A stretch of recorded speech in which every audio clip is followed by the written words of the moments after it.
Welcome.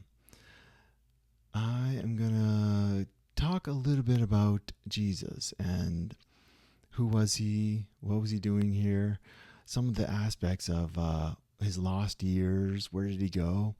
And right now it's around Christmas time, so it's a Christmas special. Just talk about Jesus a little bit because I guess that's his time, right? Christmas, Christ, Mass, Christian holiday, sort of. So we'll talk about Jesus a little bit, and it's gonna be fun. It's gonna be a short video, I do believe, and let's get into this. Let's talk about Jesus. So Jesus, who was this guy? Like half the world is in a religion that they follow this guy named Jesus. Like, who was he? Who was this guy? Who was this phenomenon on this planet? Who was he? Who was this person? What did he achieve? Who was he really? How connected to God was he? Was he himself God? It's interesting questions, right? I think he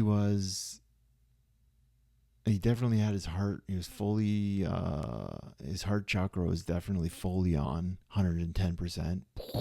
You know, I think also he was fully enlightened, or is fully enlightened, meaning like all the chakras, like the two top chakras outside the body up here, get fully turned on, and they start rotating or whatever.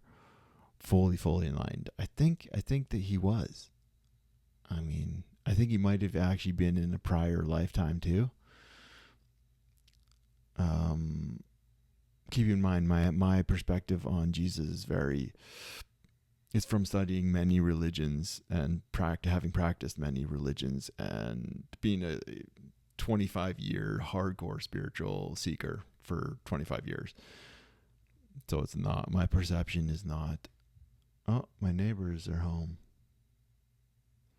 My perception is not, a small, small line, small point of view on just Christianity, or it could be on different types of Christianity. It's a very wide, very wide, philosophical, deeply spiritual point of view. So Jesus, who was this character? Who was this person? So interesting. I think he was definitely fully enlightened. I think he might have been also enlightened in his previous life. And with people that are enlightened or very, very spiritually evolved in previous lifetimes, when they're born, they have spiritual powers when they're kids. So he's not the only one that has had that. I'm pretty sure it's been documented. Many other people have done that, the same thing. But, I mean, not a lot of people wrote books about them and made world religions that dominated the world. They're more kind of forgotten than other people. They're not as important, right? Well, they are. In my opinion, they are as important, but not in our history or in our society. They're not as important, right? But yeah, from what I've heard, if you were enlightened in a previous life and then you get born again in this realm, it's very rare, because usually you leave and you go to another realm once you're fully enlightened, I think. But if you do get born again, like if you choose to come back to this realm, this place, to help other people, when you're already free, you've passed this level, you can move on. If you choose to come back, then you have a massive heart. And it does happen, from what I've heard. Some people do choose to come back just to help humanity. They're like, no, I'm gonna come back and help humanity. Some people do that. I think there's a few alive right now that are doing that. Sadhguru, I think, is one of them. But anyway, we're talking about Jesus right now. Focus, Dan. Okay, so Jesus. Yeah, so he worked miracles when he was a kid. Oh yeah, so what I was saying is, even if he was enlightened, fully enlightened when he was a kid, for people that go through that situation, they're not full. Even though their system is fully enlightened, they still need to kind of grow up and figure out where they fit in the world and society, and they might not have. It's like you mature into the full enlightenment. You don't start as a fully enlightened child. You kind of have to mature into it and come into your own. So that's what I've heard. So that could have been when he was young. He was still trying to learn things, and he was still trying to play around with things and figure out things and go on long travels. And I've heard similar things with other people that have similar situations. Yeah.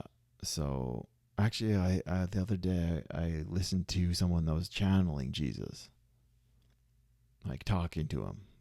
He was talking through her, and he was saying, yeah, during the lost years, he was a person figuring out life. He still had pain and misery and like hard times, and he was still just a normal person figuring out his life.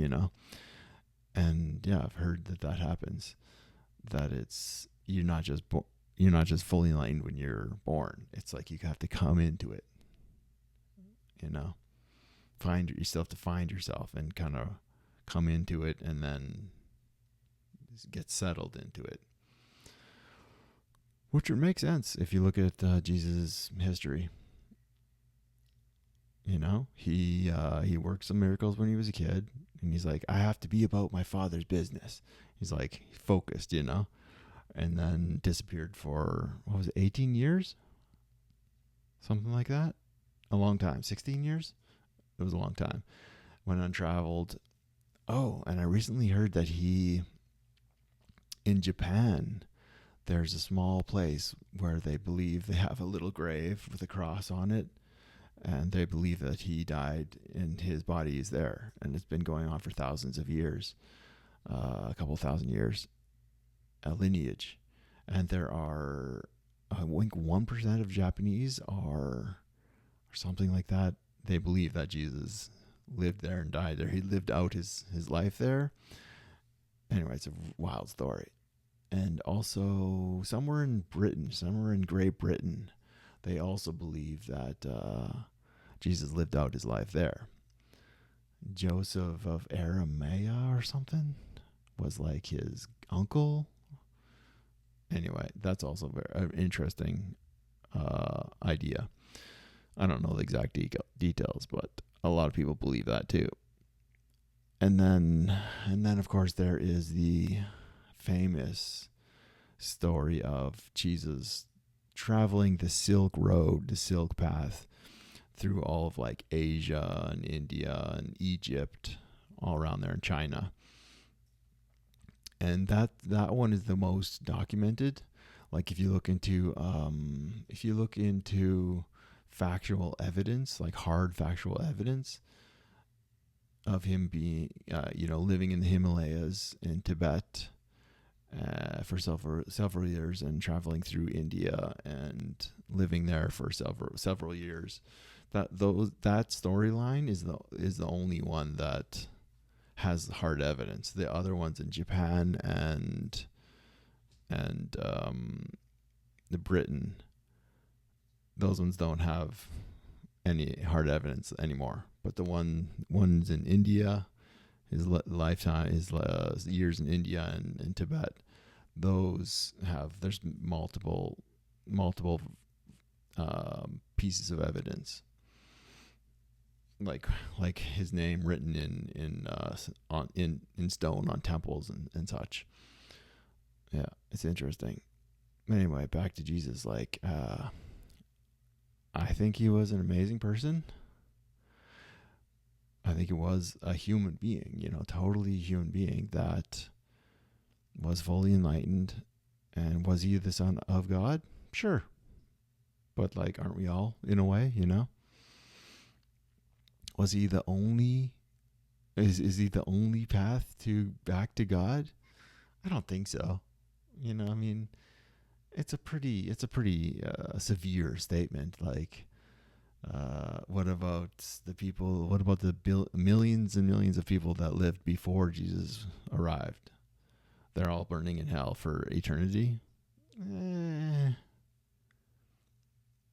can you alter some of the words that people write in a book over 2,000 years? Can you alter them to make a system of political control, to alter a couple of words to make the system a little bit more controlling, so you can mix politics and religion to get more power for the political people, for the Catholic Church. The And the Catholic Church wrote the Bible, or no, didn't write it. They edited it several times, many times. Anyway, Jesus, amazing person. He changed a lot of lives. He still does to this day, even though I find modern day Christianity to be very, very, very just it's gotten so far from original Christianity. It's gotten so far from it that it's like, I don't know. It's missing the good stuff, the spirituality, the mysticism. Anyway, he was a great person. I think he is, God, or a part of God, and I'm glad that he was here on this planet, and I think he still visits from time to time. And thanks, Jesus. So like and subscribe, and I'll see you later. Merry Christmas. Peace. Namaste.